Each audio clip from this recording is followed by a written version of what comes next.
History 1. Very few people experience something so traumatizing at a young age that it sticks with them forever. I'm one of those people. I was maybe 7 or 8 years old. My older brother and I grew up in a broken household. Our mom raised us. Our dad was a deadbeat and disappeared out of our lives. Our mom worked 2 jobs to provide for us. She'd sometimes have to work night shifts and would usually have our grandma stay at the house on nights that she had to work. My brother Tim is 2 years younger than me. We were fortunate enough to have our own bedrooms given the circumstances. We lived in a small house, but for the 3 of us and on our mom's dime alone, it wasn't terrible. The area in which we lived wasn't amazing though. It was a night like any other. I can't remember if it was a school night or if it was a weekend. I don't remember any tiny details like that. But what I do remember is I was in the living room with my grandma. She was watching TV and I was playing with Legos on my Lego table. I was being loud and making a mess with them because I remember my grandma kept saying, "Mike, quiet down." Tim was already in bed. My bedtime was 9:30. Given that it was probably approaching that time, I'm guessing this was a weekend night.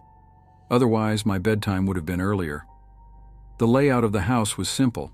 Living room, dining room, and kitchen were all connected. And then there was a hallway which led to the bathroom and 3 bedrooms.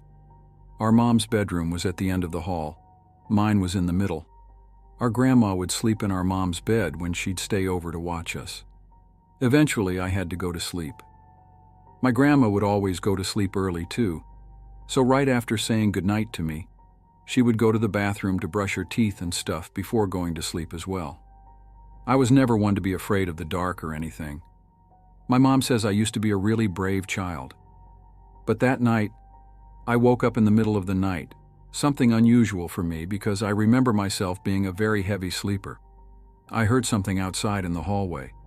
Creaks in the floor. The wood floors in that house were always very creaky. Anytime someone walked down the hall, you'd hear it. I thought my grandma was going to the bathroom. However, the creaking didn't stop. It sounded like the creaks were moving back and forth. I got out of bed and went to the door to listen. Now I heard whispering. I was more confused than anything. I thought my grandma was talking to Tim. I opened the door and looked into the hallway, and what I saw still haunts me. There was a tall, skinny woman leaning on the wall with her head between her arms. She was whispering stuff to herself, and then, like a deer in headlights, her head whipped around to look at me. I screamed for my grandma like a little girl and slammed my door shut. There were pounds on my door, and the woman on the other side was screaming a name. "Johnny, open the door!" I kept screaming as loud as I could for my grandma, and I heard her scream in the hallway. I distinctly remember my grandma screaming, "Get out of here!" The woman screamed, "Where is Johnny?" My grandma was in her mid-60s at the time, and she was still pretty quick. She yelled at me to keep my door locked, and she managed to fend off this crazy woman as she also called the police at the same time. I don't know how she did it, but my grandma was one tough woman. The woman left the house screaming, "Johnny!" After locking the door, my grandma came to hug both me and Tim, who was awake and also crying from the commotion. We all sat huddled together until the police came. By that time, my grandma told us to just go back to sleep. This simply was a matter of my grandma not locking one of the doors mixed with living in an already shady area. That woman had to be on something. Seeing what I saw at such a young age did a number on me. I couldn't sleep alone for a long time. It was this incident that really resulted in us moving out of that house not long after. Let me give you some context before the story begins. When I was 19 years old, I lived a pretty normal life. I had just finished high school the year before the story takes place.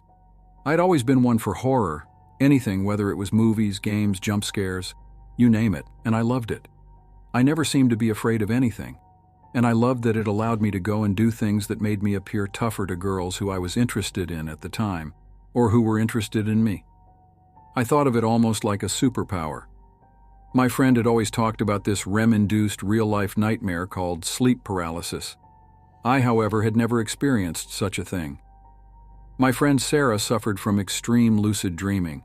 She explained to me several times about how certain stimulators or outside factors could play into her dreams and mold them into what could potentially be a heavenly experience full of fun and wonder. or could just as easily turn into a bone-chilling nightmare straight out of a horror movie. Being the light sleeper I am, I saw no chance of it occurring, so I kind of just let it go right over my head. One night, Sarah texted me and asked me to come over as she had just suffered another so-called evil experience due to her sleep condition. When I arrived, I found her asleep again, seemingly peacefully. I took a seat on her stool that she had for her makeup dresser right by the window and started playing a game on my phone. 30 minutes or so went by, and I figured she was peacefully asleep, and it would probably be okay for me to leave as long as I let her know that I stopped by as she requested. But suddenly, Sarah awoke and started screaming. This was a different kind of scream, though. A type of scream I had never heard before, especially from her. It was almost mumbled. I don't know how else to describe it. Her eyes bulged open, and I ran over to her side. I asked her if she was having a bad dream. She started shaking. I grabbed a hold of her to try to calm her down, but the tremors grew. I asked her what was going on, but no response. I figured this was just another one of her so-called sleep paralysis episodes. I did my best to comfort her. After about 30 or so seconds went by, she regained full control of her body.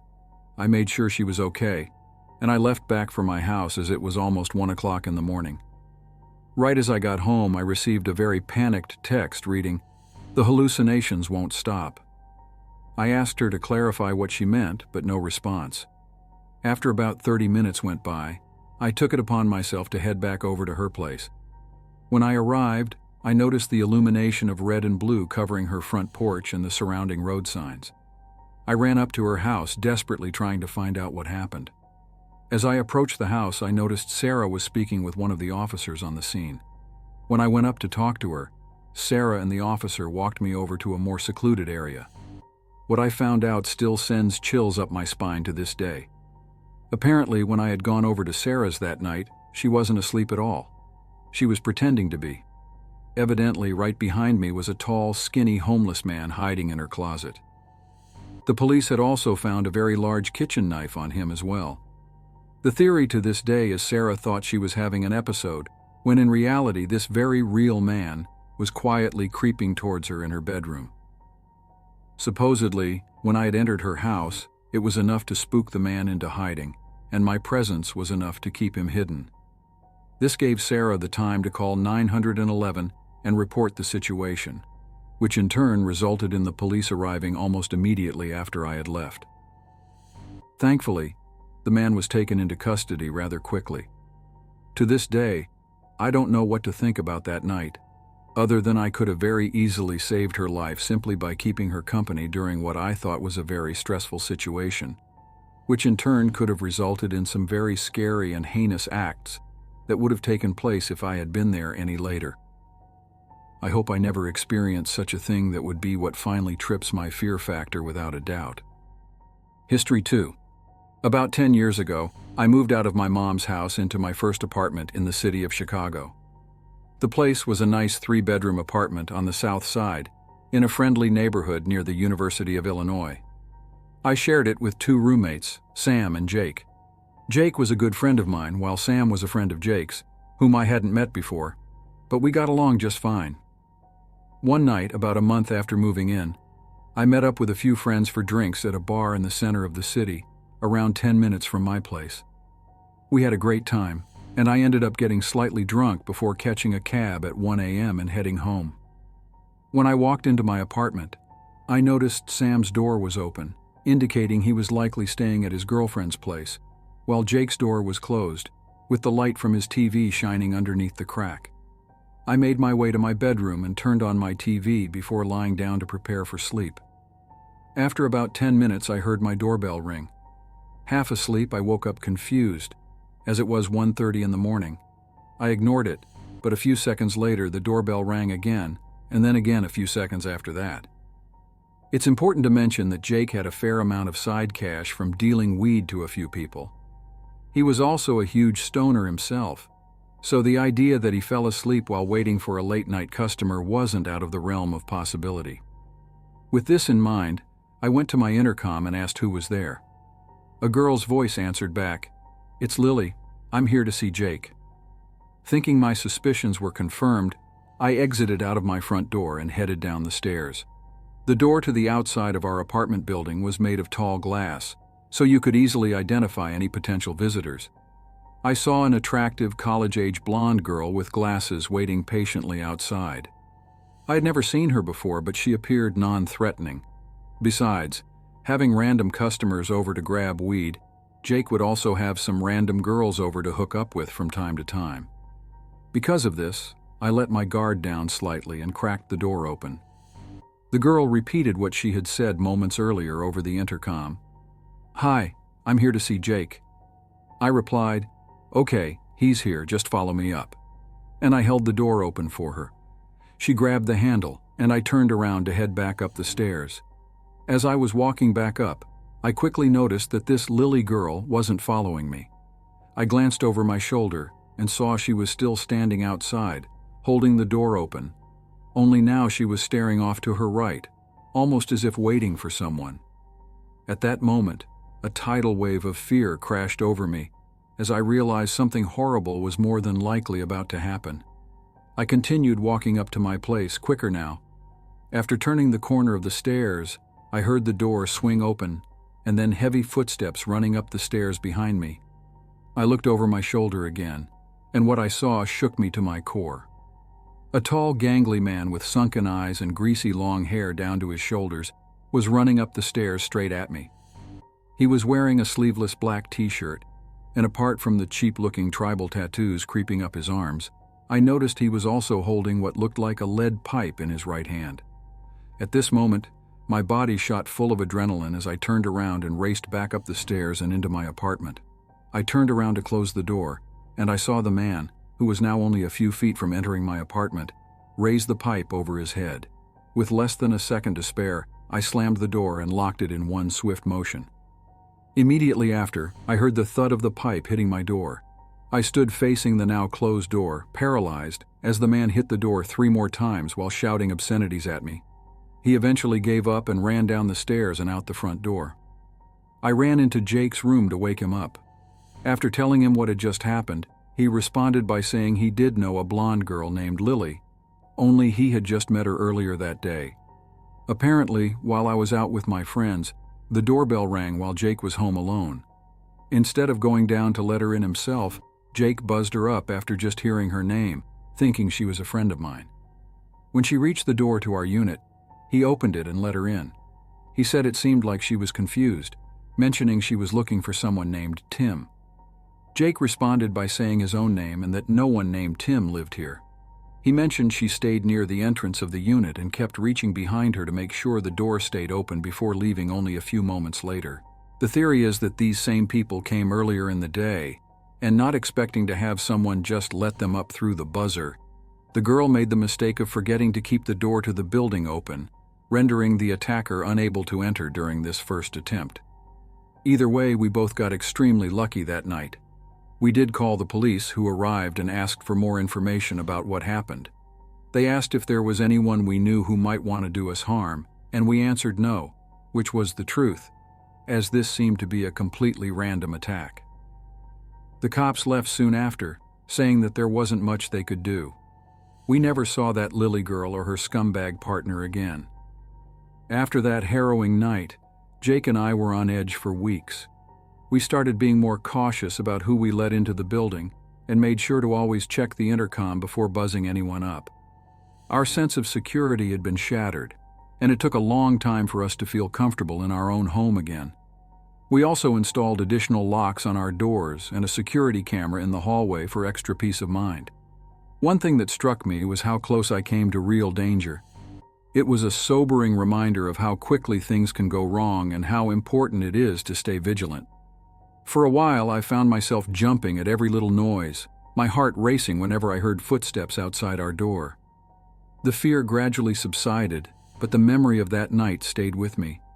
Looking back, I can't help but feel grateful for the small mistake that probably saved our lives. If that girl hadn't forgotten to keep the door open earlier in the day, things could have turned out very differently. It's strange how such a minor detail can have such a significant impact. Jake and I eventually moved out of that apartment and went our separate ways, but we stayed in touch, bonded by the shared experience of that terrifying night. In the end, it was a lesson learned the hard way. Trust is something that shouldn't be given lightly, especially in a big city like Chicago. And while we were fortunate to come out of the situation unharmed, it's a stark reminder that danger can lurk around any corner. We took our safety more seriously after that, and I think we both grew a little wiser from the ordeal. History 3. 4 years ago, when I was in my mid-20s, I had an experience that still haunts me. It's like it happened yesterday, and I can't shake the memory. It was June 15th, a scorching hot day, and I had the house to myself because my parents were on a 2-week vacation in Italy. The evening came and it was around 8 p.m. The heat was unbearable, and I was sweating like crazy in just a tank top and shorts. I opened all the windows in the living room and bedroom to let in some fresh air, planning to close them before going to bed. I had had a tiring day, with 3 exams in the morning and a basketball game in the afternoon. After dinner, while scrolling through social media, I crashed into bed without even realizing it. I woke up around 3 a.m. to the sound of thunder and a cold breeze hitting my face. The wind was strong, and the shutters were banging loudly. I was still half asleep, and when I tried to turn on the lamp, it wouldn't work. I used my phone's flashlight to check the plug, but everything seemed fine. I got out of bed and looked out the window. Dark, rainy clouds were gathering, signaling a typical summer storm. The streetlights were out, so I knew there was a blackout. With my phone flashlight, I went to close the windows before the rain started. When I reached the last window, I noticed the mosquito net was lifted, which struck me as odd since I was sure I hadn't left it that way. Feeling a bit paranoid, I shone the flashlight around the living room. Everything seemed in place VDJ. No drawers open, nothing missing or moved. I peeked outside again, but the only thing I saw was the wind shaking the trees and leaves. I tried to convince myself it was just the wind and decided to go back to bed. But then, as I was about to leave, I noticed a flash of light from the attic. I figured it was just lightning, given the storm, but there was no thunder. This puzzled me because the flash was so bright. I started to think maybe it was lightning, but a flashlight. My heart began to race as I realized an intruder might be in the house. Panic set in VDJ. Did they hear me closing the windows? Were they armed? What were their intentions? Normally, I would call my parents, but they were away, and it was all on me. Suddenly, I heard the distinct sound of a doorknob turning. I looked towards the living room entrance and saw a shadowy figure through the glass frame of the front door. There was someone standing there, likely an accomplice to whoever was upstairs. I felt utterly powerless and terrified, but I tried to stay calm. I quietly tiptoed to the stairs leading to the basement, which was connected to the garage. I figured I could escape through there. As I made my way down, still using my phone for light, I dialed 911 and whispered to the operator about what was happening. The operator tried to calm me down, assuring me that the police would arrive in less than 10 minutes. He suggested I lock myself in a safe room and wait for the officers. I was about to mention that I could easily sneak outside through the garage door when, suddenly, the call dropped. I checked my phone and realized I had no signal in the basement. To make matters worse, my battery was almost dead. Once I reached the basement, I nervously assessed my options. I could try to find an emergency flashlight, but I was so close to escaping that I didn't want to waste time rummaging through drawers. Besides, I was mindful that the intruders might have heard me. In a rush, I exited the basement and headed towards the garage door. As I did, I got a gut feeling that I was being watched. My sixth sense must have picked up on something because when I pointed my phone to illuminate the back seats of my car, I saw him. A man VJTM's face was pressed against the rearview mirror. His eyes were wide and dead-looking, and he had a malicious yellowish grin. He stared at me so intently it felt like he was piercing into my soul. He slid his dirty hand against the glass, waving hello in an unnaturally slow motion. At that moment, my phone battery died, plunging me into complete darkness. My heart pounded in my throat, and I had never been more scared in my life. My entire body quivered in fear. When I heard the car door open, I lost it. I screamed, a high-pitched scream, as I somehow managed to unlock the garage door and bolt outside, climbing up the driveway ramp. By then, heavy rain had started pouring down. I hopped over the gate and ran to the nearest house, yelling for the neighbors. They came out shocked, and I explained the situation, nearly out of breath and soaking wet. Soon I heard sirens in the distance. 2 police cars rolled down the street, and I practically ran into the officers' VGRTM arms, screaming that there were intruders in my house. 4 officers went inside, guns drawn, while another one took my statement. But by the time they searched the house, the intruders were gone. To this day, they have never been caught. Some valuable antiques were stolen, but it was no big deal to my family. That night, I couldn't sleep at all. I tossed and turned, jumping at the slightest sounds and ruminating on the horrific experience. But the real shock came in the morning. I spotted a small piece of paper sticking out from the edge of my bed. When I picked it up, I froze. Written on it were the words, "Bye-bye, beauty. You look cute when you sleep."